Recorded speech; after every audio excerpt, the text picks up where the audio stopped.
Amma ba'd, ahibati fillah, kita masih berbincang tentang tafsir surah Abasa wa Tawalla.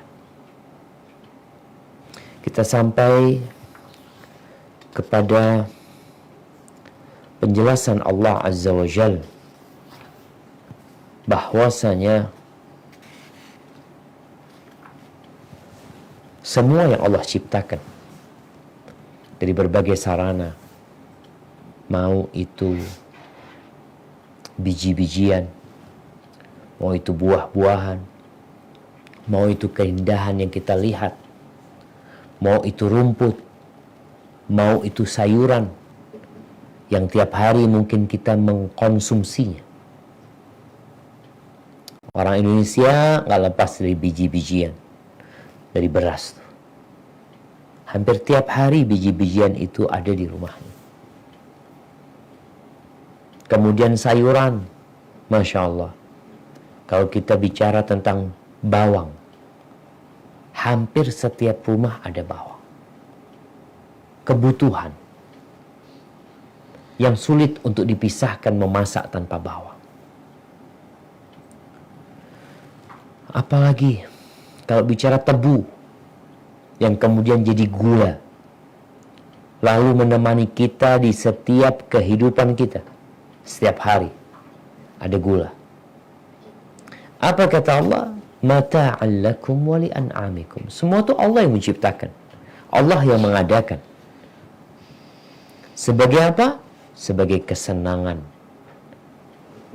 untuk binatang-binatang ternak kalian, dan tentunya untuk kalian.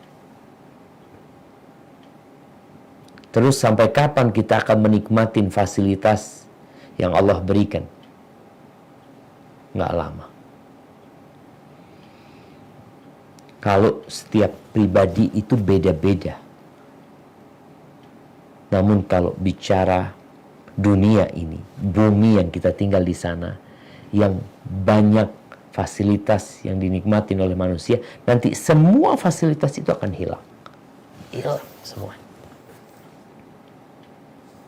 Gunung yang menjulang tinggi itu akan rata dengan tanah. Semua akan menjadi padang mahsyar. Seperti roti yang putih.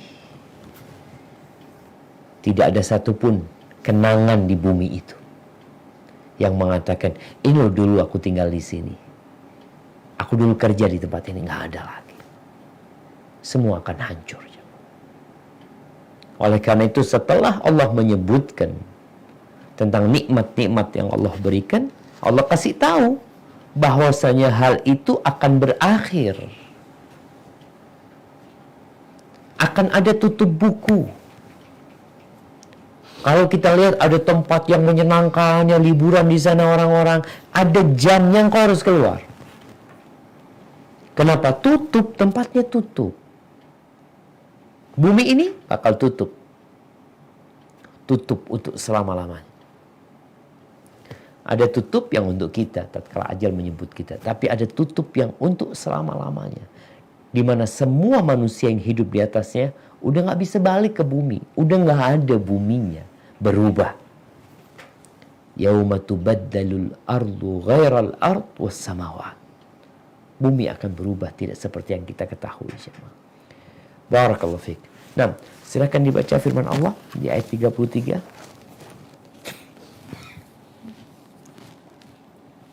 A'udzu billahi minasyaitonir rajim.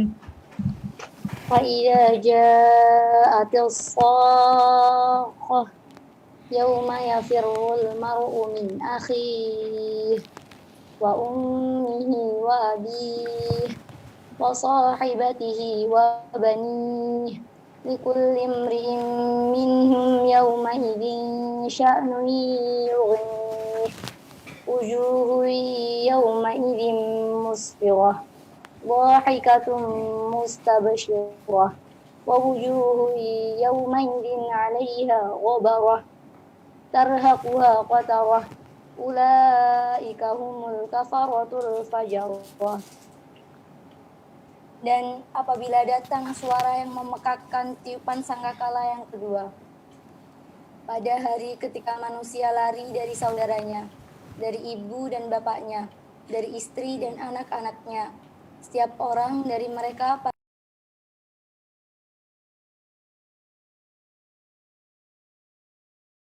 debu dan ditutup lagi oleh kegelapan. Mereka itulah orang-orang kafir lagi durhaka. Barakallahu fikum.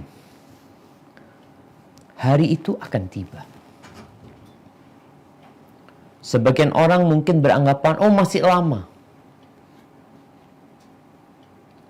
Haibati fillah.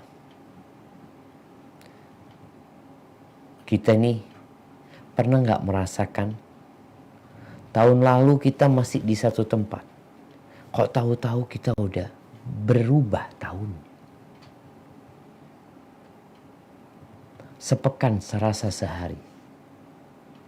Seakan-akan baru Rebu kemarin nih kita kajian, sekarang kajian lagi.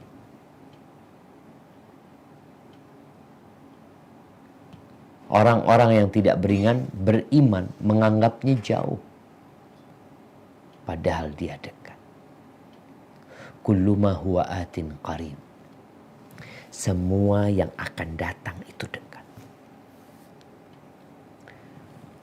Sekarang lagi banyak bencana. Tatkala terjadi gunung meletus dan larva sudah mulai turun. Apa yang dikatakan kepada masyarakat? Kalian tinggalkan tempat itu. Oh enggak, tempat Anda masih jauh. Dikatakan enggak. Dia akan sampai ke tempat. Tatkala ada banjir bandang yang mungkin kita melihat jauh bergerak, tapi dia terus bergerak menuju kita. Apa yang kita lakukan? Walaupun kita merasa jauh, kita akan berusaha menyelamatkan diri. Sedangkan kiamat itu dekat. 1400 tahun yang lalu Rasulullah SAW di atas mimbarnya mengatakan, bu'ithu ana was-sa'ah kahatain. Aku diutus bersama kiamat seperti ini. Imma karena kedekatan jaraknya atau karena jarak tingginya ini. Ada tinggal dikit tuh waktu kiamat. 1400 tahun telah berlalu. Maka kiamat semakin dekat. Apa yang akan terjadi di sana?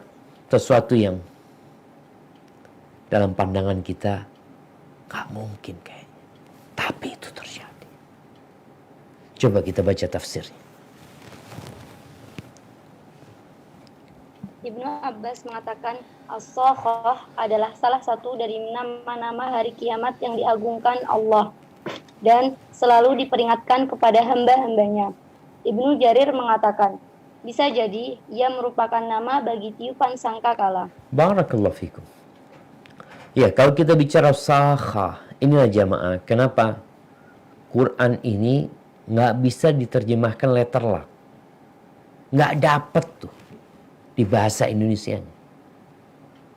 Kalau kita lihat Allah menyebut kiamat dengan apa? Kita baca di surat An-Nazi'at. فَإِذَا جَاءَتِ الطَّامَّةُ الْكُبْرَى. Datang lagi al-qari'atu mal-qari'ah. Terjemahan yang umum ya kiamat. Kalau terjadi kiamat. Al-haqqatu mal-haqqah. Banyak terjemahan mengatakan ya kiamat. Nah, itu nama-nama kiamat. Tapi kalau difahami, setiap kalimat itu memiliki makna yang berbeda, yang memang menunjukkan akan peristiwa kiamat. Di mana as-sakha disebutkan di terjemahan di sini adalah suara yang memekakkan. Nah, hampir pecah gendang orang ketika ditiupkan sangkakala. Ini berkaitan dengan sangkakala yang kedua. Sangkakala yang pertama, suara itu akan menghancurkan. Nggak ada yang mampu. Gunung-gunung pun meletus. Lautan berubah menjadi api. Bintang-bintang berjatuhan. Kemudian tatkala ditiupkan sangkakala yang kedua, manusia udah berbeda. Buminya juga udah berbeda. Maka tiupan itu tidak menghancurkan tapi membangkitkan mereka. Di mana manusia dibangkitkan dari kuburnya untuk menuju ke tempat persidangan. Nah, lanjutkan. Yauma yafirrul mar'u min akhihi wa ummihi wa abihi wa sahibatihi wa banihi.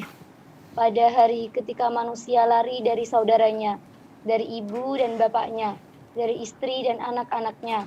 Maksudnya, dia mengetahui mereka tetapi justru dia lari dan menjauh dari mereka. Yakni karena keadaan yang sangat menakutkan dan suasananya sangat mencekam. Di dalam hadis sahih dikemukakan berkenaan dengan masalah syafaat. Kalau setiap rasul dari kalangan ulul azmi diminta untuk memberikan syafaat di sisi Allah Jalla wa'ala, maka dia akan mengutarakan, aku pun mengkhawatirkan diriku sendiri. Pada hari ini, aku tidak akan meminta kecuali untuk diriku sendiri. Bahkan, Isa putra Maryam sendiri pernah mengatakan, aku tidak meminta kepada dirinya pada hari ini, terkecuali untuk diriku sendiri. Dan aku juga tidak bisa meminta untuk Maryam, ibu yang telah melahirkanku. Maka itu firman-Nya, Yauma yafirrul mar'u min akhihi wa ummihi wa abihi wa sahibatihi wa banihi. Pada hari ketika manusia lari dari saudaranya, dari ibu dan bapaknya, dari istri dan anak-anaknya. Allahu Akbar jemaah. Seperti apa hari itu? Sehingga mereka melarikan dari saudaranya sendiri. Bukankah kalau kita melihat saudara kita dalam bencana, kita lihatlah sekarang ketika ada orang yang dibawa arus oleh banjir. Orang-orang itu ingin menyelamatkan, bukan meninggalkan. Tapi hari itu orang gak mikirkan orang lain, kecuali dirinya sendiri. Ibnu Katsir menyebutkan dalam tafsirnya, yang ini mungkin tidak diterjemahkan oleh Syekh atau beliau ringkas, Ikrimah berkata dalam tafsir ayat ini, yalqa rajul zaujatah, seorang suami menjumpai istrinya lalu berkata kepada istrinya, ya hadhihi ayyu ba'lin kuntu laki, wahai ini istriku, aku suami yang seperti apa buat engkau dulu di dunia. Fataqulu ni'mal ba'lu kun, engkau adalah suami yang paling baik. Wa tuthni bi khairi mastata'at, ini istrinya memuji suaminya karena tahu suaminya baik ketika hidup di dunia. Dia puji nih suaminya dengan pujian yang indah-indah. Lalu setelah itu suaminya ngomong, fa inni atlubu ilaikil yawm hasanatan wahibah, hasanatan wahidatan tahabinaha li. Kalau gitu hari ini aku minta satu kebaikan, satu kebaikanmu kau berikan kepada aku, la'alli anju mimma tarain, agar supaya aku selamat dari apa yang engkau lihat sekarang. Kondisinya benar-benar mencekam. Jangan bicara orang biasa. Para nabi mengatakan nafsi, nafsi. Nabi Adam, Nabi Ibrahim, Nabi Nuh, Nabi Ibrahim, Nabi Musa, Nabi Isa. Sampai Nabi Isa mengatakan, aku untuk ibuku sendiri aku gak ngasih. Nih suami minta sama istrinya satu kebaikan. Supaya kita sadar jamaah, dengan hadis-hadis Nabi tatkala menyebutkan amalan ini akan mendapatkan pahala sekian-sekian, nanti kita akan lihat di padang mahsyar. 2 rakaat subuh tuh, 2 rakaat fajar lebih baik dari dunia dan isinya. Mungkin sekarang kita merasa, kok enggak sih Ustaz ya? Anak nggak sholat 2 rakaat subuh nggak apa-apa, nggak susah. Nanti engkau akan lihat. Di sini tatkala suami minta kepada istrinya satu kebaikan. Ini bukan suami yang zalim. Kalau suami yang zalim pantas istrinya nggak mau kenal lagi. Bahkan mungkin dia sudah gugat cerai. Mungkin juga ketika suaminya mati dia menikah lagi. Karena dia tidak ingin berjumpa lagi sama suaminya. Apa kata istrinya? Ma aisara ma talabta. Ya Allah, betapa mudahnya yang kau pinta. Yang kau pinta ini betapa mudahnya, kata dia.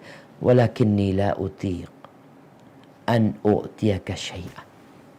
Tapi aku nggak bisa ngasih.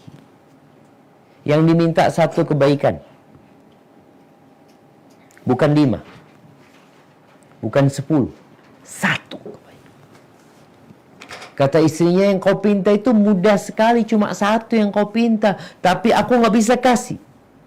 Kenapa? Atakhawwafu mithla alladhi takhaf. Aku takut seperti yang engkau takuti. Aku takut nggak selamat juga. Wa inna rajula la yalqabnahu. Kata Ikrimah, orang nanti menjumpai putranya. Fayata'allaqu bihi. Maka digantungin nih anaknya sama bapaknya. Bagaimana ceritanya Nabi Muhammad alaihissalatu wasallam, bapaknya Nabi Ibrahim gantungin Nabi Ibrahim alaihissalam. Dipegangin nih Nabi Ibrahim. Nanti ada bapak yang gantungin anaknya. Fayaqulu ya bunay ay walidin kuntu lak. Wahai ananda, aku bapak yang seperti apa tatkala hidup di dunia untukmu.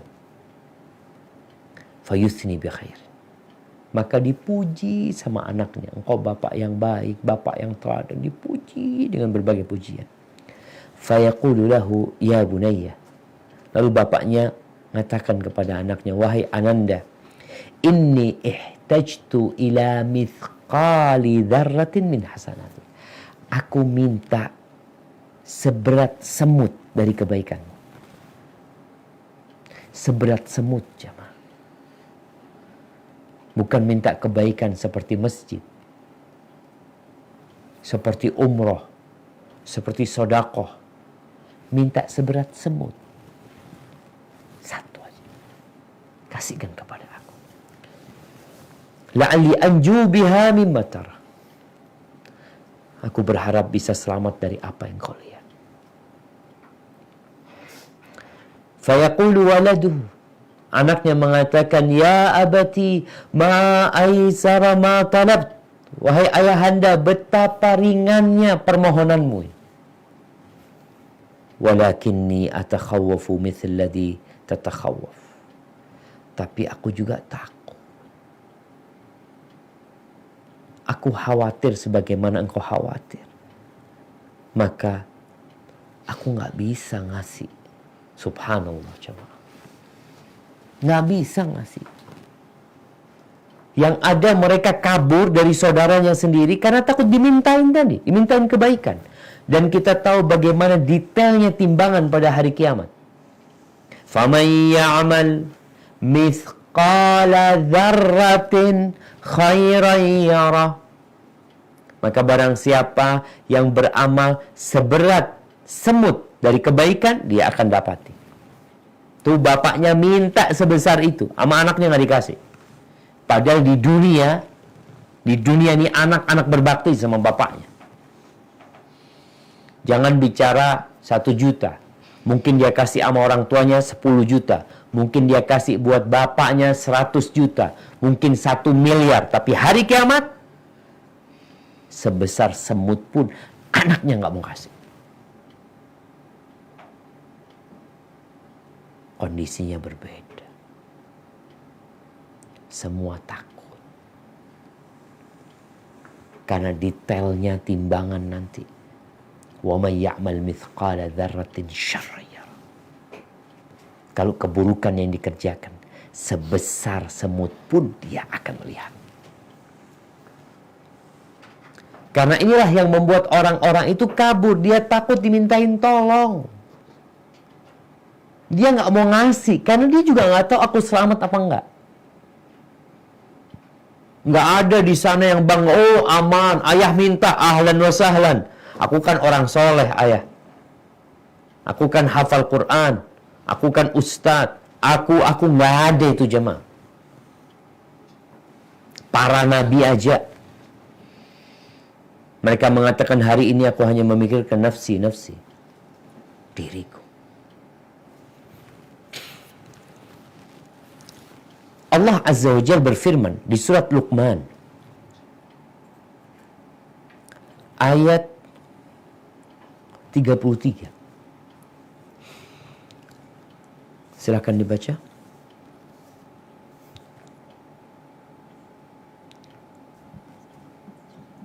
Ya ayyuhan nasu attaqu rabbakum wakhshaw yawman la yajzi walidun an waladih wala mauludun huwa jazin an walidihi syai'a inna wa'dallahi haqq fala taghurrannakumul hayatud dunya wala yaghurrannakum billahil gharur.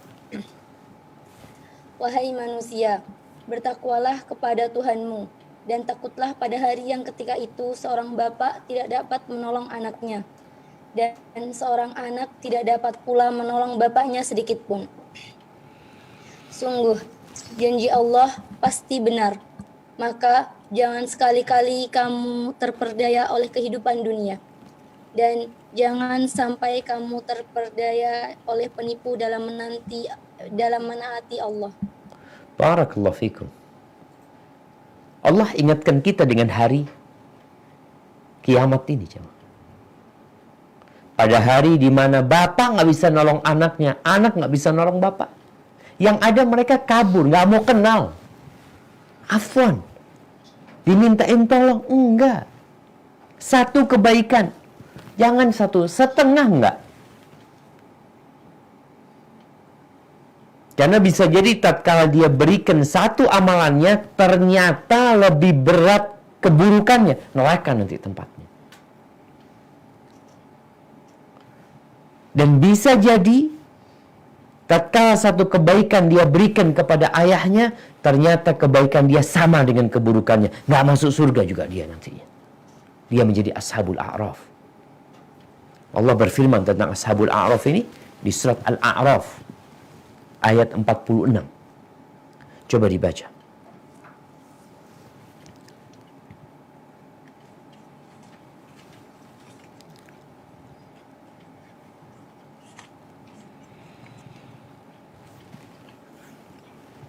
Nah, Al-A'raf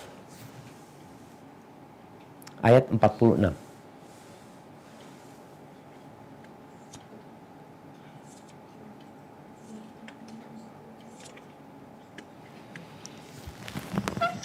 Wa bainahuma hijab wa 'alal a'rafi rijalun ya'rifuna kullam bisimahum ونادوا أصحاب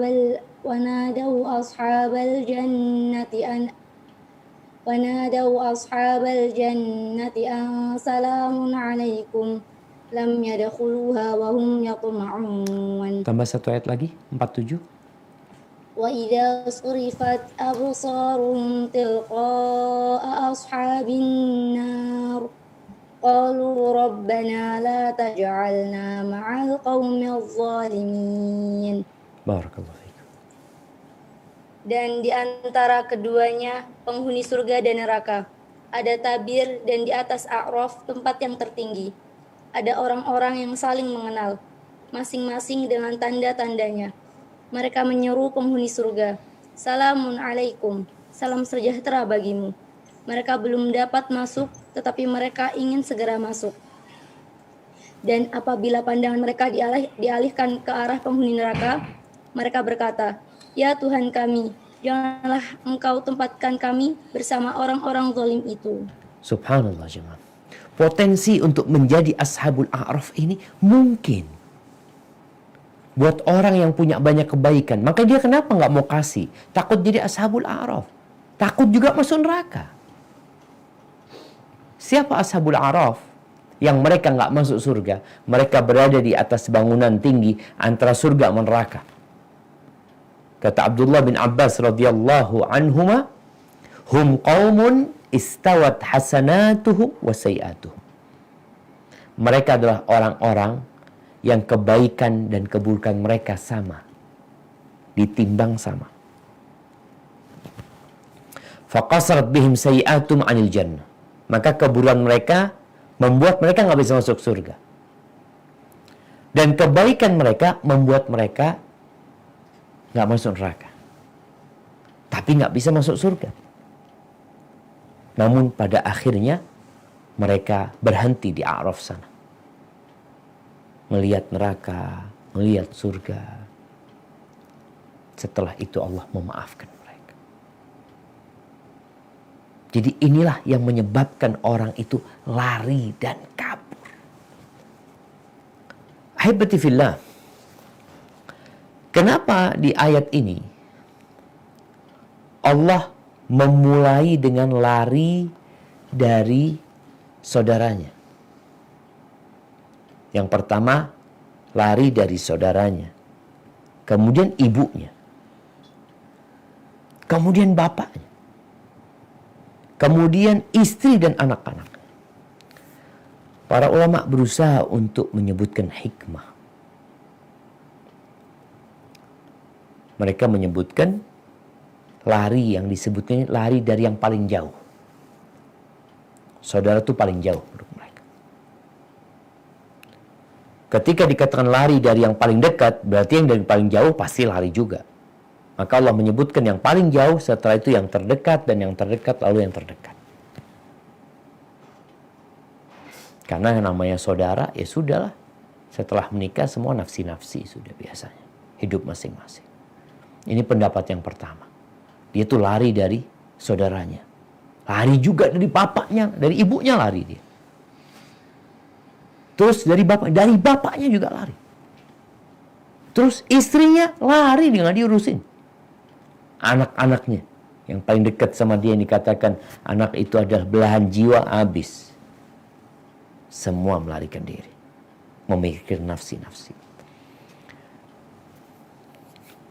Penjelasan kedua, kenapa dimulai dari saudaranya? Karena saudara itu yang paling mampu membantu.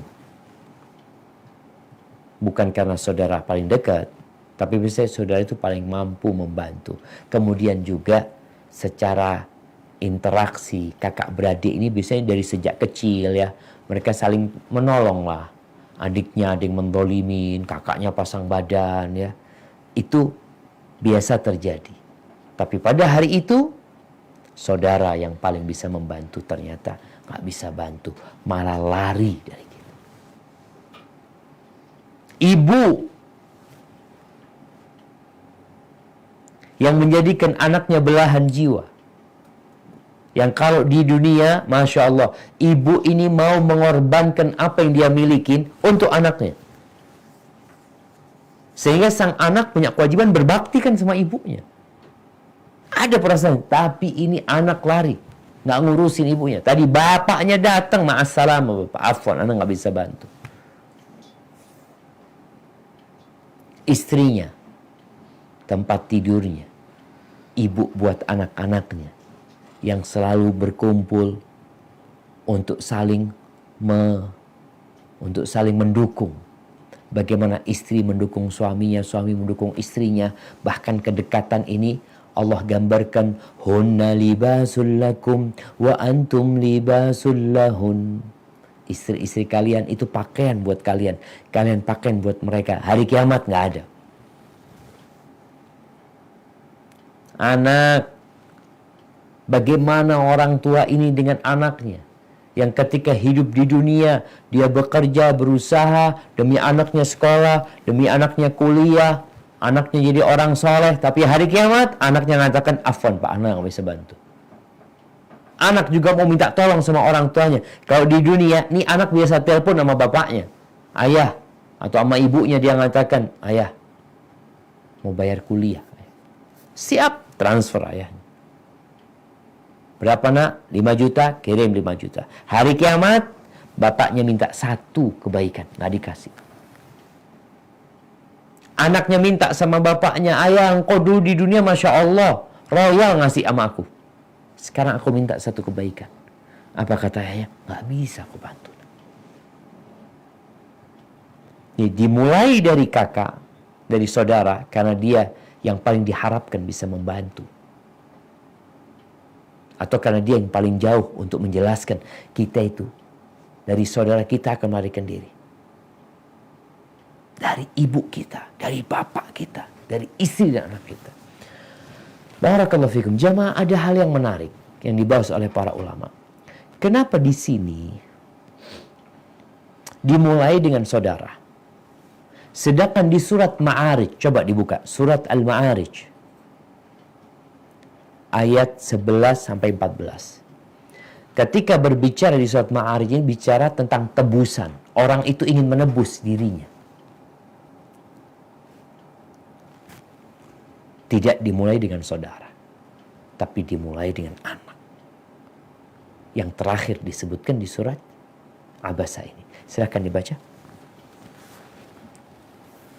Yubassarunahum yawaddul mujrimu law yaftadi min adabi yawmidin bibanihi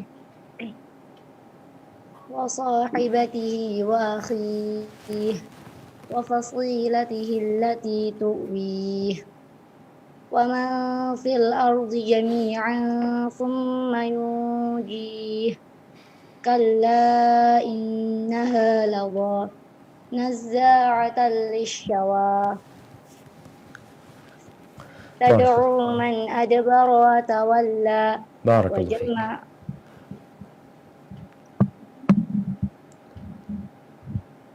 Nah, artinya Sedang mereka saling melihat.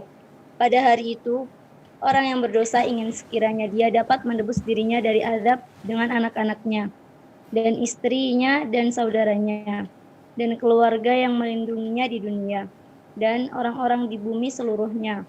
Kemudian mengharapkan tebusan itu dapat menyelamatkannya. Sama sekali tidak. Sungguh, neraka itu api yang bergejolak, yang Barakallahu fikum. mengelupaskan kulit kepala. Naam jamaah. Kita lihat di surat Abasa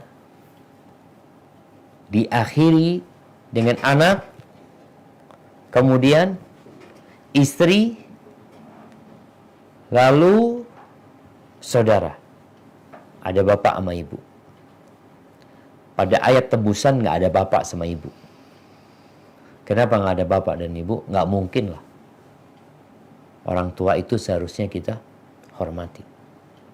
Kita berbakti. Bukan malah menjadikan orang tua sebagai tebusan. Kenapa dimulai dengan anak? Para ulama menjelaskan bahwasanya ketika bicara tebusan, maka mereka berbicara tentang siapa orang yang akan taat sama aku, yang nurut sama aku. Maka tentunya karena dia orang tua, orang yang paling taat sama dia, yang dalam pandangan orang tua nih anak kan sayang sama bapaknya, insya Allah dia mau menebus bapaknya. Maka dimulai dengan anak. Dikatakan, nak, engkau jadi tebusan buat ayah. Dimulai dengan anak. Ini kalau bicara orang yang paling taat dan patuh ya anaknya. Kemudian setelah itu siapa kira-kira yang akan nurut sama dia? Istrinya. Maka dia menawarkan istrinya untuk menjadi tebusan. Dan istri ini beda sama anak. Kenapa? Anak nggak ada mantan anak. Istri bisa jadi mantan istri. Sehingga istri Ya, walaupun dia wajib taat sama suaminya, wajib nurut dengan perintah suaminya, di saat dia tidak mampu, maka dia bisa gugat cerai dan tidak mentaati suami. Kemudian setelah itu saudaranya yang mungkin mau ya pasang badan, udahlah nak. Kadang-kala kan ada orang yang menjamin saudaranya, aku yang menjamin dia, atau dia yang masuk penjara gantiin saudaranya. Dia ingin melakukan itu. Kalau ternyata itu tidak cukup, maka dia berpikir yang menjadi penebus dia adalah fasilatihi, qabilah dia, bangsa dia. Udahlah, kita sama-sama bangsa Indonesia. Kalian masa nggak mau penduduk Indonesia semua jadi penebus satu orang? Nggak dapat. Anak nggak mau, nggak bisa pakai anak, pakai istri nggak bisa, pakai saudara nggak diterima, pakai satu bangsa Indonesia nggak diterima, maka dia berpikir seluruh penduduk bumi ini kan sama-sama manusia, punya hubungan sama-sama manusia, masa mereka nggak mau jadi tebusan? Kalaupun mereka mau, nggak bakal diterima. Maka ini perbedaan antara surat Abasa di mana dimulai dengan saudara, sedangkan diakhiri dengan anak. Di surat Al-Ma'arij bicara tentang tebusan, maka dimulai dengan anak, baru kemudian istri, baru kemudian saudara. Ini menunjukkan jamaah, kondisi pada hari itu benar-benar mencekam. Maka Allah ceritakan, ngapain orang pada waktu itu kok jadi kabur dari saudaranya? Kok dia ingin menebus dirinya dengan seluruh penduduk bumi ini, bahkan sama anak dia pun. Dia ingin. Ada apa sebenarnya? Barakallahu fikum. Silakan dibaca. Dan firman Allah Subhanahu wa taala, likulli imri'in minhum yawmaidin sya'ni yughnih. Setiap orang dari mereka pada hari itu mempunyai urusan yang sangat menyibukkannya. Maksudnya, dia selalu sibuk mengurus diri sendiri, sehingga tidak peduli dengan urusan orang lain. Ibnu Abi Hatim meriwayatkan dari Abdullah ibnu Abbas radhiyallahu anhuma bahwa dia menuturkan, Rasulullah Shallallahu Alaihi Wasallam pernah bersabda, "Tuhsyaruna hufatan, uratan, musyatan, ghurlan. Kalian akan digiring ke padang mahsyar dalam keadaan tidak beralas kaki, telanjang, berjalan kaki, dan tidak berkhitan." Lebih lanjut, Ibnu Abbas mengatakan, lantas istri Nabi bertanya, "Wahai Rasulullah, apakah kita dapat saling melihat atau sebagian kami dapat melihat aurat sebagian lainnya?" Beliau menjawab, "Likulli imri'in minhum yawma idzin sya'nun yughnih." Aw qala ma ashghalahu 'anil nawar. Setiap orang dari mereka pada hari itu mempunyai urusan yang amat menyibukkannya. Atau beliau mengutarakan, mereka tidak akan sempat untuk memperhatikan orang lain. Allahu Akbar jemaah. Ya, semua sibuk sama dirinya. Dia akan menghadapi sidang. Dia dibangkitkan dalam kondisi telanjang. Nggak ada pikiran mau lihat orang yang jalan telanjang. Yang ada dalam benak dia, nafsi. Di hadapan mereka ada neraka yang didatangkan.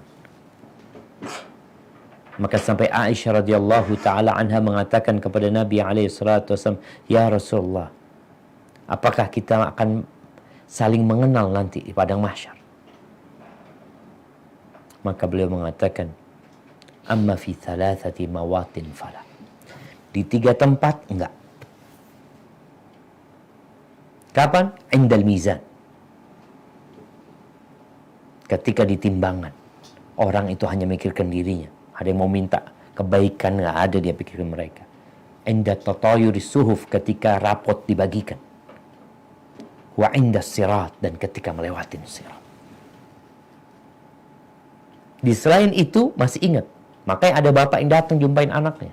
Anak jumpain bapaknya. Tapi mereka nggak mau diganggu lagi. Mohon maaf.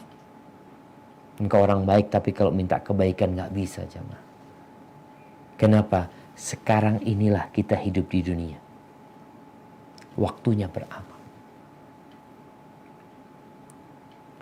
Tatkala kita menyia-nyiakan waktu kita untuk beramal, pada hari itu kita butuh satu kebaikan. Nggak ada yang mau ngasih. Kemudian ingat juga yang sibuk beramal sekarang. Tapi engkau menyakitin orang lain. Engkau menzalimin orang lain. Nanti pada hari kiamat orang-orang akan datang menuntut kepadamu. Dan tatkala mereka menuntut, engkau nggak punya uang untuk membayar tuntutan mereka. Terus bayarnya dengan apa? Dengan hasanat, dengan kebaikan. Sehingga orang pada waktu itu ketika butuh sama kebaikan dia, tahu-tahu diberikan kepada orang sama Allah Azza wa Jalla. Karena dia menzalimin orang itu. Dan ada orang-orang yang sampai kebaikannya habis. Kalau bicara kebaikannya habis, neraka. Ya udah, ternyata masih ada orang-orang yang datang menuntut sama dia. Dia udah gak punya kebaikan. Akhirnya dosa orang ini dikurangin. Supaya ketika ditimbangan, ya sudah berkurang dosa dia. Yang orang ini kebaikannya habis, dosanya bertambah. Na'udzubillah min dzalik. Rasulullah sallallahu alaihi wasallam mengatakan, "Az-zulmu zulumat yaumal qiyamah." Kezaliman itu kegelapan pada hari kiamat. Habis pahalamu. Ketika dibagiin cahaya yang sesuai dengan amalan, cahaya apa yang akan diberikan? Nggak ada kebaikan buat engkau sudah. Isinya dosa semua diri. Padahal engkau perlu dengan satu kebaikan, orang nggak mau ngasih. Maka hendaklah kita jangan suka berbagi-bagi pahala sama orang. Dengan cara apa? Ribain orang, membuli orang, menyakitin orang. Kita yang capek beramal, dia yang dapat pahala kita. Barakallahu fikum. Nah, dilanjutkan. Dan firman Allah, wujuhu yawma idzin musfirah, dhahikatun mustabsyirah. Banyak muka pada hari itu berseri-seri, tertawa dan gembira ria. Maksudnya, di sana umat manusia terbagi menjadi dua golongan. Ada orang-orang yang wajahnya berseri-seri, yakni ceria, dhahikatun mustabsyirah, tertawa dan gembira ria, yakni dalam kondisi bahagia dan gembira dalam hati mereka.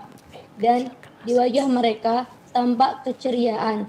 Merekalah para penghuni surga. Barakallahu fikum. Ahibati fillah. Allah sebutkan bagaimana kondisi wajah mereka. Kita lihat ya. Surat ini dimulai dengan cerita yang berwajah muram.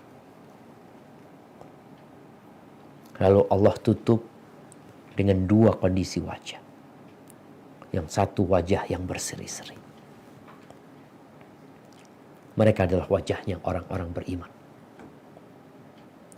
Yang mungkin ketika hidup di dunia wajahnya tidak terawat dengan krim-krim yang biasa digunakan untuk merawat wajah. Dia sibuk dari merawat wajahnya. Terus apa yang membuat dia sibuk? Karena dia harus berjihad di jalan Allah Azza wa Jalla. Bayangin kalau bicara para mujahidin dahulu yang di medan perang. Wajahnya terkena mentari. Wajahnya terkena debu yang bercampur dengan keringatnya. Wajahnya terkena sabetan pedang. Sebagian sahabat tangannya nggak ada.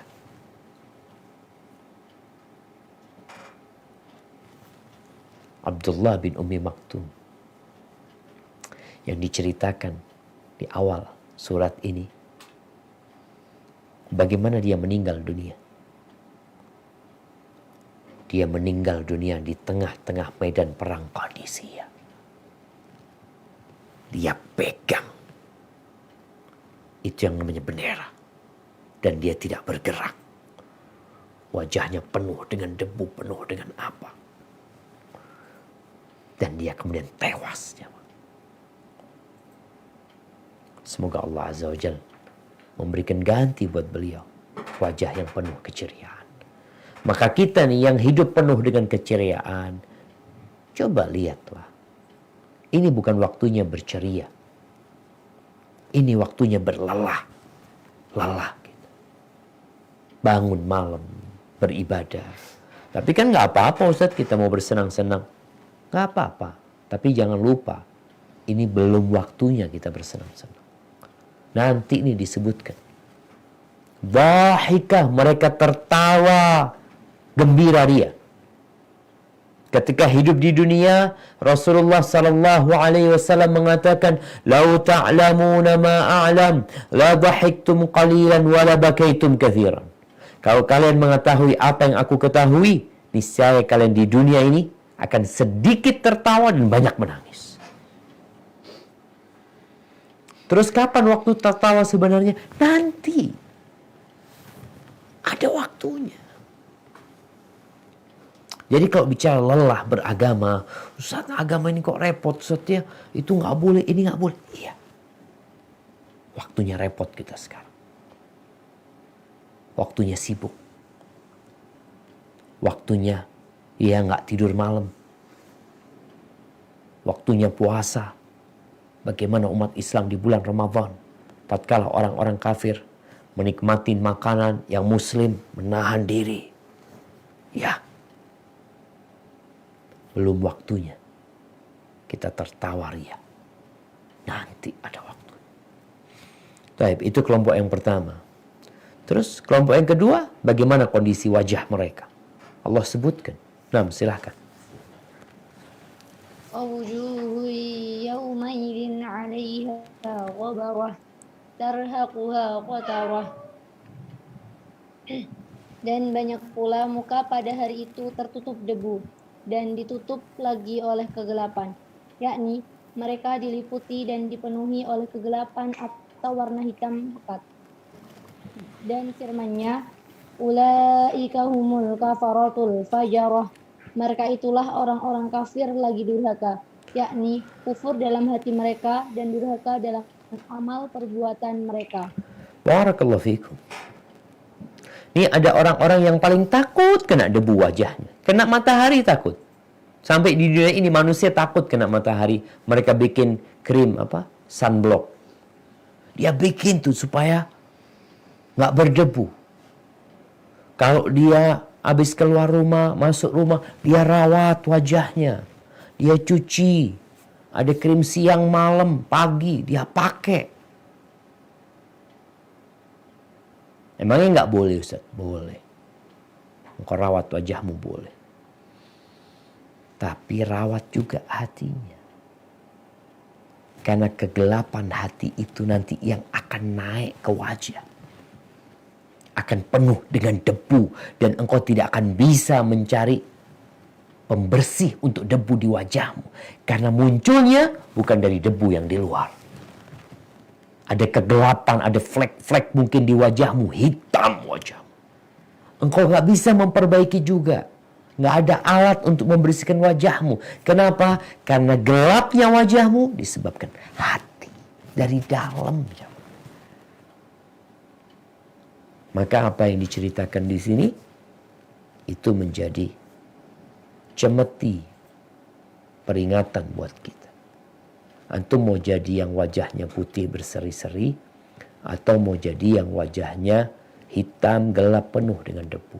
Semua orang milih enggak loh saat anak kepingin wajahnya putih. Maka di dunia ada orang yang perawatan ini itu tuh perempuan-perempuan Masya Allah perhatian banget sama wajahnya. Tolong selain memperhatikan wajahmu, perhatikan hatimu. Karena nanti engkau akan dapat wajah yang lebih baik dari semua wajah di dunia ini yang ada. Yang indah seperti apa kulitnya, Allah akan berikan yang lebih dari itu nanti. Dengan cara merawat hatinya. Hadza wallahu a'lam bissawab, itu yang bisa kita kaji pada kesempatan kali ini di tafsir surat Abasa. Insyaallah pada pertemuan yang akan datang kita melanjutkan di tafsir surat At-Takwir. Hadza wallahu a'lam bissawab. Kita masuk ke sesi tanya jawab. Anda persilahkan.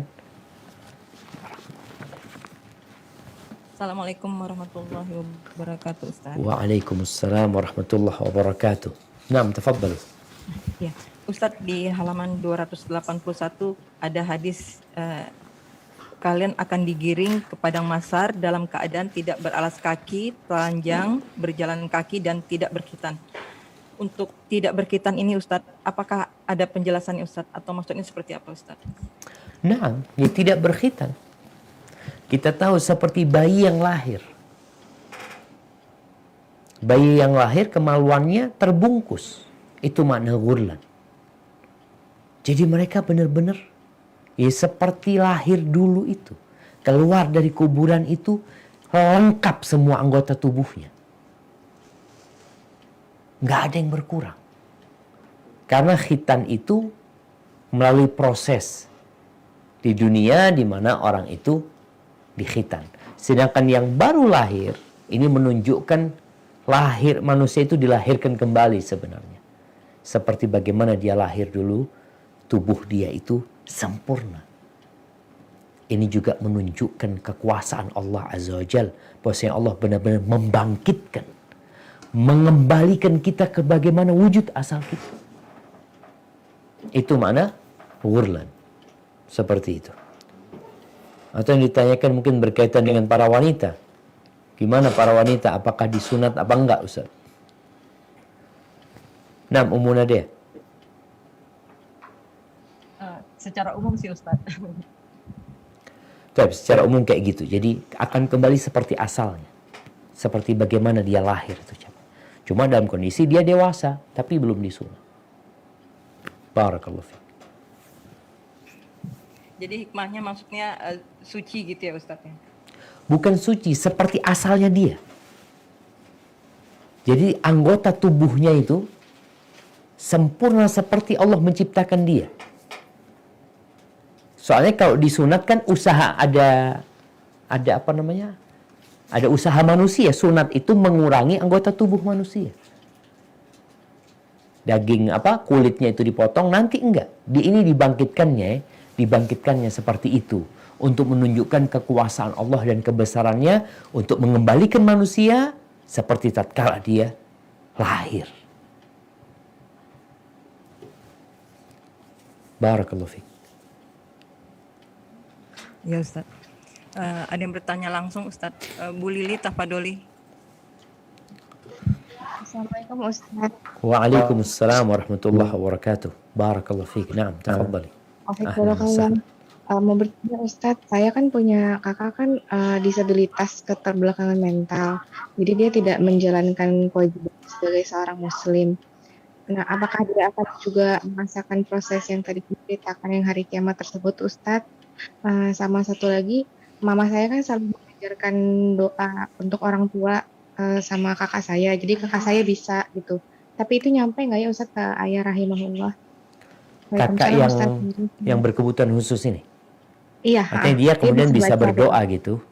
Bisa. Robiq Firli, tapi belakang-belakangnya aja Ustaz. Robiq Firli, wali-wali daya gitu. Kayak anak kecil gitu Ustaz, diajarin doa kan belakang-belakangnya aja.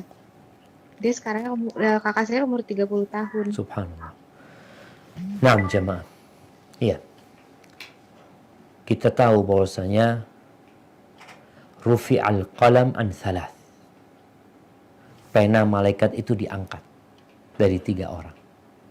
Anin naim, dari orang yang tidur sampai dia bangun. Dari orang yang gila sampai dia sadar. Kemudian dari bayi, dari anak-anak sampai dia mimpi. Sedangkan syariat ini diwajibkan bagi orang yang ada akalnya. Sehingga kalau ada orang-orang tadi yang tidak punya akal, yang memang berkebutuhan khusus, dia tidak bisa faham dengan apa yang disampaikan, maka tentunya hisab buat mereka nggak ada. Bicara hisab amalan itu nggak ada. Karena amalan dia memang nggak dicatat pada waktu itu. Nggak ada pencatatan di amalan. Terus bagaimana dengan dia? Ya Allah nanti akan bertanya kepada mereka. Ketika ditanya kepada mereka, alastu bi rabbikum, bukankah aku Rabb kalian? Lalu mereka mengatakan iya, maka mereka akan dimasukkan surga sama Allah Azza wa Jalla. Karena sejatinya semua yang dilahirkan itu dilahirkan di atas fitrah. Jadi untuk orang-orang yang berkebutuhan khusus seperti itu, insya Allah Allah akan memaafkan mereka. Tapi mereka tetap merasakan, kalau bicara merasakan apa? Merasakan ya kejadian hari kiamat itu. Dia akan melihat bagaimana proses hisab ya. Walaupun tadi dia nggak ada catatan yang perlu dihisab memang. Karena nggak ada yang dicatat oleh malaikat-malaikat Allah Azza wa Jalla. Kemudian apabila dia beramal soleh, apakah dicatat sebagai amal soleh dia? Contohnya tadi disebutkan berdoa. Dia bisa berdoa. Sholat nggak bisa Ustaz. Dia bisa berdoa. Karena berdoa dia nggak memahami apa sih yang dia baca sebenarnya. Terus gimana Ustaz? Ya tidak dianggap amal soleh. Doa ini buat orang yang sehat, buat orang yang waras, buat orang yang sempurna. Kata Nabi alaihi salatu wassalam, la yastajibullah min du'ain, la yastajibullahu du'aan min qalbin lahin ghafil. Allah tuh nggak ngabulin doa yang sumbernya dari hati yang lalai, yang lupa. Mintanya apa, pikirannya kemana. Itu nggak diterima. Apalagi ada orang yang membaca nggak tahu sama sekali apa yang dia minta. Seperti yang kejadian seperti itu. Dan itu ujian buat orang tuanya. Ujian buat orang tuanya. Bisa jadi Allah ingin menyediakan derajat yang tinggi di surga buat orang tuanya yang tidak bisa dicapai dengan amalan. Tapi dapat dicapai dengan sabar atas bala yang diterima. Hadza wallahu a'lam bissawab.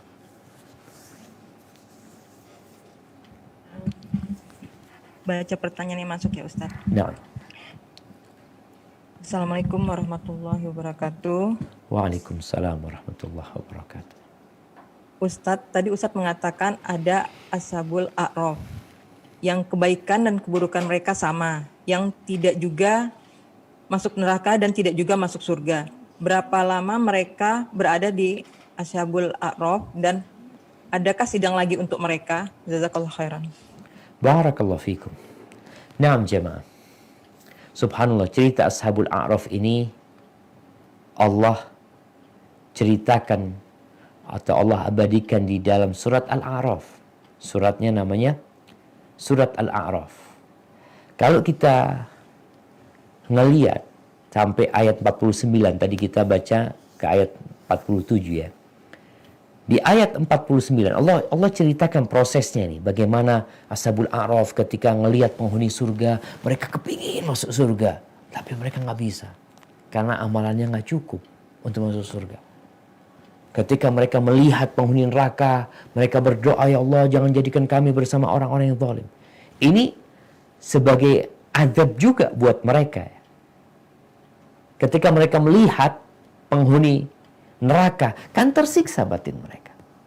Ketika mereka melihat penghuni surga, ya juga kalau dibicarakan tersiksa. Orang yang kepingin sesuatu kemudian tidak tercapai, itu merasa sedih gitu mereka. Terus proses ini. Berapa lama? Wallahu a'lam bishawab.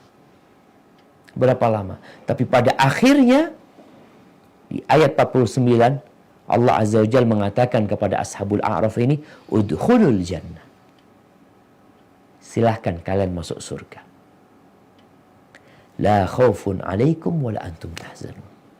Tidak ada ketakutan buat kalian dan kalian gak ada kesedihan buat kalian. Jadi ashabul a'raf ini adalah orang yang terakhir masuk surga. Ingat, orang yang terakhir masuk surga yang tidak masuk neraka. Karena kalau bicara orang terakhir masuk surga dari yang nyemplung ke neraka, lain lagi ceritanya. Mereka diazab dulu di neraka. Kemudian setelah itu baru dikeluarkan dari neraka. Kalau ashabul a'raf, mereka nggak masuk neraka. Mereka melewatin sirat ya, melewatin neraka ya. Tapi mereka tidak diazab di neraka. Jadi mereka menjadi orang yang terakhir, orang-orang sudah pada masuk surga. Dari yang tidak masuk neraka, ashabul a'raf ini yang terakhir. Allah persilahkan. Kalau ditanya berapa lama, wallahu a'lam bishawab. tapi pada akhirnya mereka dimasukkan ke surga Allah Azza wa Jalla. Hadza wallahu a'lam bissawab. Uti Leli Umu Sakinah Tafadoli bertanya langsung. Assalamualaikum Ustaz. Waalaikumsalam warahmatullahi wabarakatuh. Barakallahu fiik. Naam, tafadhali. Ustadz, Ana pernah ketemu beberapa orang tua yang dapat ujian tingkah laku anaknya ya, yang lebih menguras kesabaran dibanding si anak itu sebagai qurrata ayun gitu Ustadz. Dan mereka ini, orang tua ini ternyata memang pernah gitu mungkin khilaf waktu si anak masih bayi ini atau dalam kandungan tuh memang mungkin belum siap untuk punya anak itu, jadi ada yang perilaku atau perbuatan yang mengarah yang untuk rencana menggugurkan gitu Ustaz. Jadi kadang Ana berpikir mungkin tingkah laku anak-anaknya yang nggak baik itu balasan gitu, maksudnya dosa itu gitu untuk pencucian dosa kita gitu Ustaz. Tapi kalau kita bilang kayak gitu itu bisa menyinggung nggak ya Ustaz ya? Bisa apa? Bisa tersinggung nggak? Terima maksudnya buat muhasabah. Ya udah mungkin ujian kamu anak seperti itu gitu kan, dulu kan kamu juga pernah waktu masih dia kecil gitu pernah ada proses seperti itu gitu. Walaupun mungkin sudah tobat, tapi mungkin dosanya itu harus dicuci dengan harus diberikan ujian yang berat gitu Ya. untuk dasar untuk impas gitu. Buat orang tuanya kan. Nah, sahih jamaah. Subhanallah jamaah. Anak itu qurrata ayun. Anak itu perhiasan. Al-malu wal banun zinatul hayatid dunya. Harta dan anak itu adalah perhiasan kehidupan dunia. Makanya orang berusaha cari harta, berusaha ingin punya anak. Tapi Allah ingatkan, wal baqiyatus salihatu khairun 'inda rabbika thawaban wa khairun amala. Tapi amal saleh, ucapan-ucapan yang baik, subhanallah, walhamdulillah, wa la ilaha illallah, Allahu akbar, itu sebenarnya lebih baik buat engkau dan lebih bisa diharapkan daripada anak-anak dan daripada harta sebenarnya.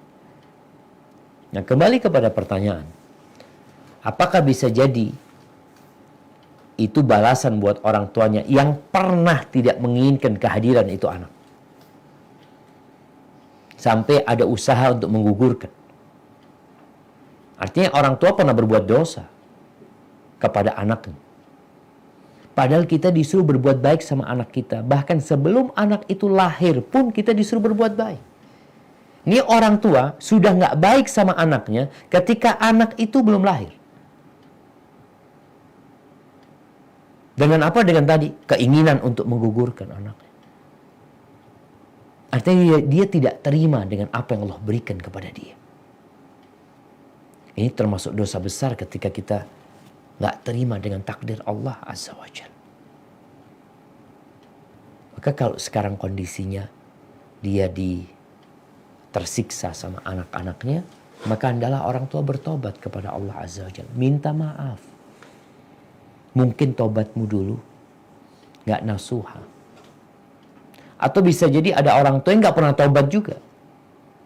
Akhirnya setelah dia berpikir ya, rencana menggugurkan, ya udah nggak usah digugurin lah, nggak apa-apa lah. Tapi dia lupa dia pernah punya keinginan tadi, dan kadang-kala ada usaha yang sudah dilakukan. Kalau dikatakan kalau kita sampaikan itu kepada ibunya atau kepada bapaknya, apakah tidak menyinggung? Nggak ada masalah. Kalau kita bicara, dia mungkin tersinggung. Dengan harapan dia muhasabah. Ingat, Allah tuh nggak pernah menzalimi loh. Wa mallahu bidzallamin lil abid. Bicara balasan, Allah mengatakan laisa bi amanikum wala amani ahlil kitab man ya'mal su'an yujza bih. Barang siapa berbuat jahat pasti dibalas. Dan tadi mungkin ini termasuk balasannya. Sehingga buat disampaikan juga kepada orang tuanya untuk banyak-banyak istighfar, untuk bertobat, untuk terus berdoa kepada Allah, minta agar anak itu jadi anak yang soleh. Karena dulu ketika anak itu mau lahir, kok tuh kayaknya nggak pernah berdoa buat tuh anak. Bahkan yang ada bencana nih anak. Akhirnya jadi bencana beneran itu anak. Na'udzubillah min dzalik. Hadza wallahu a'lam bissawab. Ustadz izin membaca satu pertanyaan yang lumayan panjang Ustadz, karena Ana anggap pertanyaan ini sangat penting bagi yang bersangkutan, karena yang bersangkutan sudah menghubungi Ana dari beberapa waktu yang lalu Ustadz. Subhanallah. Bismillah. Ana baca ya Ustadz.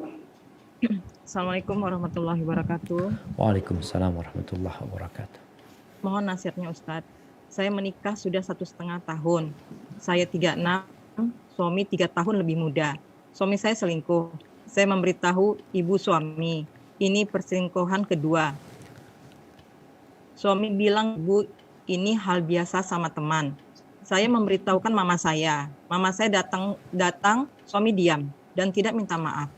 Kemudian mama saya membawa barang-barang dan mengajak saya pulang.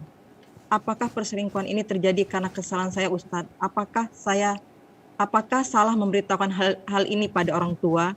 Sekarang saya sudah tidak serumah sama suami sudah 1 bulan lebih. Saya pernah bertanya, apa sampai afwan jima? Suami bilang tidak, tapi saya meragukannya. Apa yang seharusnya saya lakukan? Sekarang suami bilang sudah tobat dan mau fokus usaha. Tapi suami masih suka add perempuan di Facebook dan like foto perempuan dan kirim pesan di Facebook dengan kata-kata godaan, katanya hanya bercanda. Apakah ini bisa berubah? Apakah pernikahan harus berakhir, Ustadz? Suami bilang mau datang minta maaf, tapi belum datang, katanya malu. Sebelum nikah dengan saya, suami suka maksiat. Saya tahu itu setelah menikah. Suami juga bilang setelah menikah, ia ingin lebih baik, tapi suami malah selingkuh. Saya wanita beriman dan menjaga kehormatan saya. Bukankah di Al-Quran dikatakan, wanita soleha untuk laki-laki soleh? Apakah saya bukan wanita yang baik, sehingga saya menikah dengan dia, Ustadz? Mohon nasihatnya. Jazakallahu khairan. Barakallahu fikum. Nah, kalau mungkin Anda jawab dari yang terakhir ya. Ketika dia mengatakan, apakah anti bukan wanita yang baik sehingga dapat suami kayak gitu? Mungkin anti kurang baik. Kenapa kurang baik? Kenapa anti mau dengan laki-laki seperti itu? Apa alasan anti menerima dia? Orang baik itu akan cari yang baik. Kalau ternyata anti enggak, Ustaz, ana kurang teliti, ini itu macam-macam, berarti anti kurang baik. Perempuan ini punya pilihan sebelum menikah dan punya pilihan setelah menikah. Jadi ungkapan yang mengatakan perempuan itu menunggu. Iya, perempuan itu menunggu. Tapi dia boleh menerima dan dia boleh menolak. Sebagaimana ketika sudah menjadi istri pun, dia boleh melanjutkan pernikahannya, dia boleh menyudahi pernikahan tersebut. Maka kalau dikatakan, anti kok merasa anak ini kan udah baik ya. Perasaan itu gak baik. Ketika engkau merasa sudah baik. Tatkala engkau melihat dapat suami seperti itu, maka ketahuilah bahwa engkau harus lebih memperbaiki diri. Tapi ada orang baik beneran. Iya, ada orang baik beneran dapat suami yang kurang baik. Mamanya. Itu ujian buat dia. Tapi jangan pernah engkau merasa baik. Selesai sholat pun Rasulullah SAW itu istighfar, mohon ampun sama Allah SWT. Baik, lanjut kepada pertanyaan. Dari mana anti tahu suami selingkuh? Ini perlu jadi bahan renungan buat para istri. Ada istri yang suka bongkar handphone suaminya. Ya akhirnya ketahuan, Ustaz.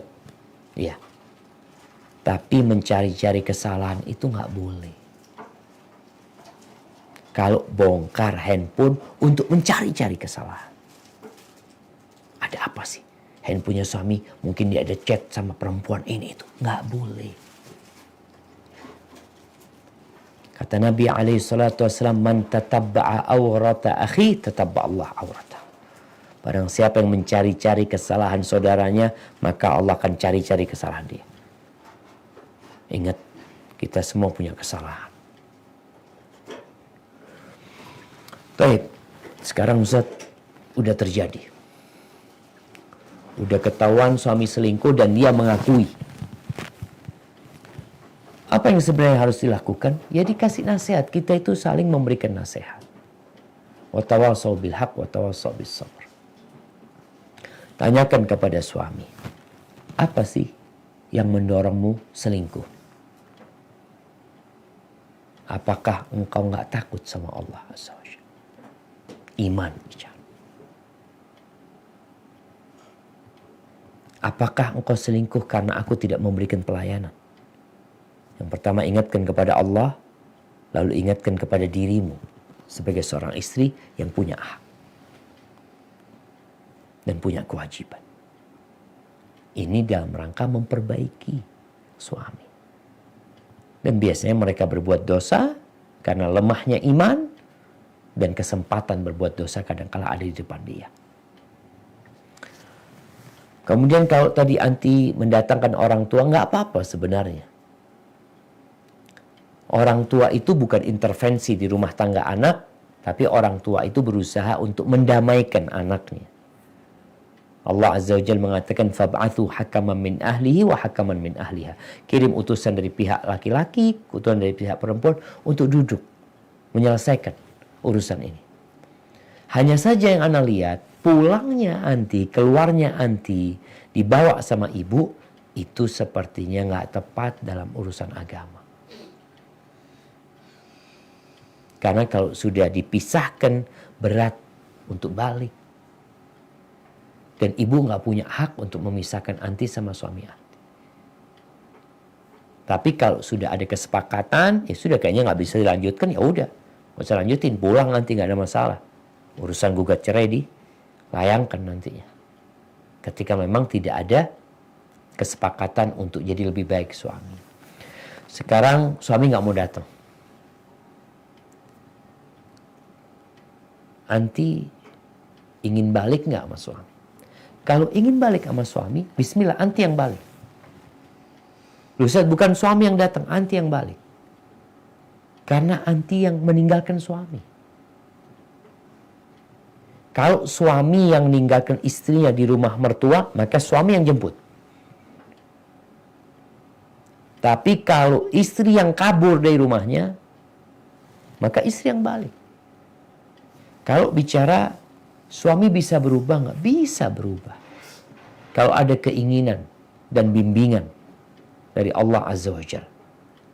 Maka mungkin kalau memang ingin dilanjutkan rumah tangganya, ya bikin kesepakatan untuk bertakwa kepada Allah Azza wa Jalla. Ibadahnya diperbaiki, sholatnya diperbaiki. Karena sholat ini mencegah dari perbuatan keji dan mungkar. Tatkala seorang terjebak dalam perbuatan keji dan mungkar, salah satunya perselingkuhan itu, bisa jadi masalah utamanya di ibadah yang tidak berkualitas.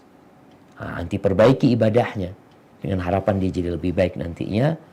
Hadza wallahu a'lam bissawab. Nah. Bapak Doli Umu Fatin bertanya langsung. Syukran. Assalamualaikum Ustaz. Waalaikumsalam warahmatullahi wabarakatuh. Barakallahu fiik. Nah, tafadhali. Baik, barakallah. Kebetulan Ana punya 2 pertanyaan nih Ustaz. Pertanyaan yang pertama, seperti yang tadi Ustaz jelaskan, seorang ayah akan meminta sebesar zarah kebaikan kepada anaknya, tapi anaknya tidak memberikan. Kaitannya dengan hadis, apabila seseorang mengajarkan kebaikan, sementara ada orang lain yang mengikuti, pahalanya sekian banyak orang yang mengikuti itu tidak dikurangi sedikit pun. Itu kaitannya seperti apa Ustadz dengan tadi orang tua yang tidak bisa meminta sebesar zarah kebaikan anaknya. Pertanyaan yang kedua, ini ada hubungannya dengan Pak Sutri ya Ustadz. Ya. Yang mereka itu sudah menjalani sidang dan mereka sudah resmi berpisah karena mereka menganggap persidangan itu hanya untuk mendapatkan formalitas kalau mereka sudah cerai. Nah, saat persidangan itu kan hakim bertanya kepada suami, apakah suami bisa memberikan hak saat masa iddah, kan ada pemberian nafkah ya Ustaz, nafkah iddah. Suami mengiyakan. Nah, sementara masa iddahnya sudah berlalu Ustaz. Apakah itu tetap harus ditunaikan suami? Terus ada nafkah apa ya, mu'tah ya Ustadz ya, nafkah untuk apa, memberikan sesuatu gitu kepada istri, istrinya sebagai sesuatu yang mungkin akan membahagiakan istri. Apakah itu ada Ustadz, dan apakah juga harus ditunaikan oleh suami? Itu aja Ustadz. Syukuran Ustadz. Barakallahu fiik. Nah, jemaah. Berkaitan dengan pertanyaan yang pertama ya. Tadi kan yang diceritakan oleh Ikrimah, nih bapak minta kebaikan sama anaknya. Anaknya nggak kasih. Kenapa nggak ngasih? Ini kebaikan anaknya. Adapun berkaitan dengan bapak yang ngasih pengajaran kepada anaknya, kebaikan, orang yang memberikan petunjuk, yang mengajarkan ilmu yang bermanfaat, dia akan mendapatkan pahala orang yang mengamalkan. Dan nanti orang yang mengamalkan lagi terus dia dapat pahala tanpa mengurangi pahala orang yang beramal. Makanya yang beramal, mamanya anaknya ini nggak akan berkurang amalan dia. Bapaknya dapat sendiri pahala. Jadi itu pahala bapak, bukan ngambil pahala anak. Makanya Rasulullah SAW mengatakan, "Ghairu annahu la yanqus min ujurihim syai'an." Tapi itu tidak akan mengurangi pahala orang-orang yang beramal sedikit pun. Jadi nggak ngurangin, mamanya Anda ngajarkan kebaikan, Anda ngajarkan kepada 10 orang tentang bagaimana berbuat, mengamalkan sholat duha. Akhirnya tuh orang sholat duha semuanya 10 orang itu. Terus Anda dapat apa? Anda dapat pahala sholat duha mereka, tapi nggak ngurangin pahala sholat duha mereka. Allah kasih khusus buat kita. Jadi seperti itu prosesnya. Kalau yang di padang mahsyar itu minta kebaikan. Bukan milik ayah. Kalau milik ayahnya sudah ada di kitabnya ayahnya. Tapi ini minta kebaikan anaknya. Yang anaknya tidak akan kasih. Karena dia memang tadi. Dia sedang memikirkan dirinya nggak tahu selamat atau tidak. Barakallahu fikum. Adapun berkaitan dengan pertanyaan Pak Sutri tadi ya. Perempuan yang ditolak raj'i, tolak pertama dan kedua itu, dia memang punya hak. Hakul sukna wan nafaqah. Hak tempat tinggal dan nafkah. Umpamanya kalau bicara masa iddahnya itu 3 bulan. Ya udah sebulan itu biaya makan berapa?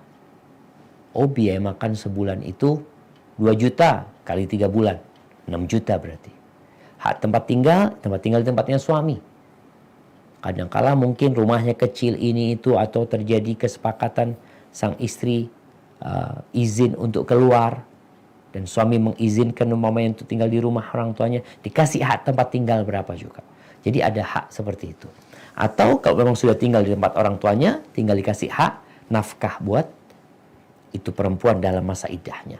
Nah, terus gimana Ustaz? Ini kan perceraiannya udah lama. Artinya perceraian secara syariat udah selesai. Cuma pengurusan surat. Kadang-kala baru setahun suratnya keluar. Kemudian ada kewajiban-kewajiban yang disebutkan di sana. Salah satunya tadi yang berkaitan dengan nafkah iddah, suami mengiyakan. Kalau sudah dia berikan dulu, maka selesai, nggak ngasih lagi dia. Tapi kalau waktu itu belum dikasih, ya dia kasih. Setelah keputusan sidang. Padahal kewajibannya dulu sebenarnya. Jadi utang dulu jamaah. Ini berkaitan dengan hak dan kewajiban ya. Jangan kemudian karena lewat waktunya merasa nggak wajib untuk memberikan hak tersebut. Kalau istri menuntut itu haknya istri. Maka berikan hak tersebut. Kalau bicara mut'ah. Jadi mut'ah ini ya dianjurkan suami itu memberikan pesangon ya, memberikan harta yang menyebabkan istrinya paling tidak yang diceraikan itu terhibur. Apalagi kalau istri gak punya kerjaan. Kan ada perempuan yang ibu rumah tangga. Dalam Islam gak ada harta gono gini. Kalau memang di situ tidak ada harta istri, ya punya miliknya suami. Tapi suami di sini diperintahkan oleh Allah Azza wa Jalla untuk memberikan mut'ah. Diberikan kepada istri berapa jumlahnya? Ya tergantung kemampuan suami. Bukan tuntutan istri. Tapi tergantung kemampuan suami dan ikut kondisi yang ada. Dan bisa jadi di antara mereka itu ya terjadi keributan nih suami istri tentang masalah mut'ahnya. Istri menuntut kayak seperti ini ya. Yang suami mengatakan seperti ini. Baru tatkala itu ya diangkat masalahnya ke pengadilan. Kalau memang berapa jumlah mut'ahnya itu yang tidak disepakati mungkin untuk diangkat. Mampunya suami berapa sih? Istri mintanya sekian, tapi mampunya suami cuma setengahnya. Ya udah diperintahkan suami untuk memberikan setengahnya. Ini kembali kepada pengadilan nantinya jemaah. Kalau bicara mut'ah. Dan biasanya udah ditanyain mau dikasih berapa istrinya. Atau kadang-kadang istri yang mengajukan kepada hakim. Seperti itu. Kalau memang tidak ada keributan, ya tinggal dikasih sesuai dengan budaya yang ada, uruf yang ada. Tapi kalau ada keributan biasanya kembali kepada pengadilan. Hadza wallahu a'lam bissawab.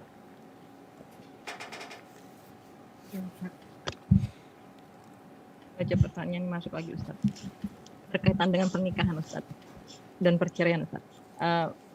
Bagaimana Ustadz apabila suami istri sudah bercerai, suami menikah lagi dan istri menikah lagi, apa nanti di akhirat tetap dipertemukan oleh mantan istri atau mantan suami? Dan apabila mantan suami masih berhutang mahar dan lain-lain terhadap mantan istri, apa mesti dilunasi juga dan ditagih di akhirat? Jamaah rahimakumullah. Allah nanti akan menegakkan keadilan sampai urusan kambing yang bertanduk, yang dia menanduk kambing lain yang nggak punya tanduk, itu akan ditegakkan keadilan buat mereka.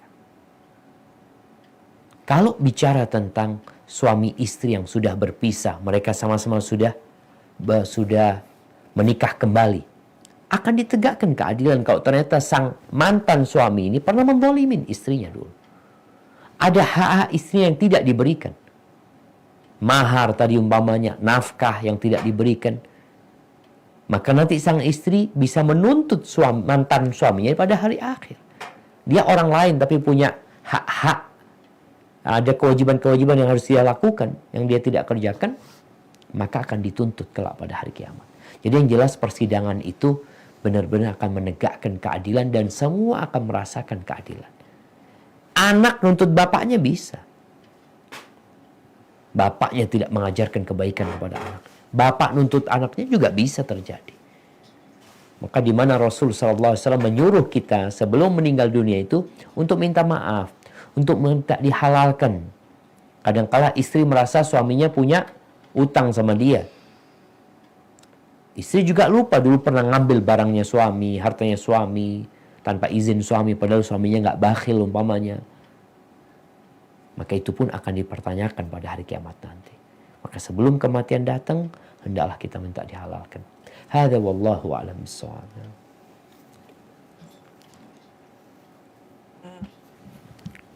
Ustaz ingin bertanya, bolehkah membeli atau menerima pemberian atau memakan kue atau makanan dari toko yang bernama Sajen, misal Sajen Jakarta atau Sajen lainnya? Jika sajen yang dimaksud adalah sesajen Ustaz, bagaimana Ustaz? Barakallahu fikum. Ahibati fillah, sesajen pun terjadi khilaf di antara para ulama ketika kita dapat sesajen. Orang ini bikin sesajen. Sesajen ini ada dua macam. Ada yang isinya sesembelihan, ada yang isinya bukan sesembelihan. Kalau sesajen itu isinya sesembelihan yang disesajikan kepada jin-jin, setan-setan atau berhala-berhala, maka nggak boleh dimakan. Yang berupa sesembelihan, daging. Maka nggak boleh. Tapi kalau sesajennya itu berupa buah-buahan, kue, macam-macam, dan kue itu halal, maka boleh dimakan, nggak ada masalah. Kalau nggak salah ini juga pendapatnya Syekh bin Baz rahimahullahu ta'ala, bahwa kita diperbolehkan memakan. Memang kita nemu di satu tempat ada buah-buahan di pinggir jalan yang dibuat sesajen. Terus kita lihat ada apel tuh. Boleh nggak? Udah dibuang sama orangnya ini. Nggak bakal diambil memang. Boleh dimakan. Karena dia itu bukan sesembelihan. Yang nggak boleh itu auma uhilla li ghairillahi bih. yang disembelih untuk selain Allah Azza wa Jalla. Itu yang haram hukumnya. Hadza wallahu a'lam bissawab. Ustadz, ada yang masuk lagi mengenai hadis arba'in yang ke-15 Ustadz. Akhlak yang mulia dari orang-orang yang beriman. Di dalamnya ada faliyakul khairon auliyasmut, falyukrim jaroh, falyukrim doifah. Apakah ada maksud dari urutan tersebut Ustadz? Demikian Ustadz. Yang pertama apa? Faliyakul khairan auliyasmut. Yang kedua falyukrim jaroh. Yang ketiga falyukrim dhaifahu. Naam jamaah. Kalau bicara tentang akhlak ini ada 3 hal yang disebutkan dalam hadis itu. Kalau dalam lafaz yang disebutkan tadi, yang pertama dirinya sendiri. Falyakul khairan. Hendaklah engkau berkata yang baik. Atau diam. Ini akhlak yang berkaitan dengan dirinya. Lalu pindah kepada tetanggamu. Maka falyukrim jaro. Jangan lupa sama tetangga. Setelah diri kita, bagaimana kita berakhlak sama tetangga kita. Setelah itu, yang ketiga bersama orang jauh yang datang ke rumah kita, yaitu tamu. Jadi tingkatannya pertama sama diri kita, sama tetangga kita, kemudian orang jauh yang datang ke tempat kita, bagaimana kita bergaul dengan mereka, semuanya dengan kemuliaannya. Tatkala kita pandai menjaga lisan kita, insya Allah kita akan pandai menghormatin tetangga kita. Tapi kalau lisan kita udah nggak benar, biasanya tetangga tuh akan kurang dihargain sama dia. Dia ngomongnya memang nggak benar. Apalagi tamu orang jauh, tetangga yang deket aja dia nggak hormatin, yang dia punya hak tinggi. Tamu datang, dia gimana akan memuliakan? Mungkin seperti itu. Wallahu a'lam bishawab. Mungkin kita ke pertanyaan terakhir, Umude ya.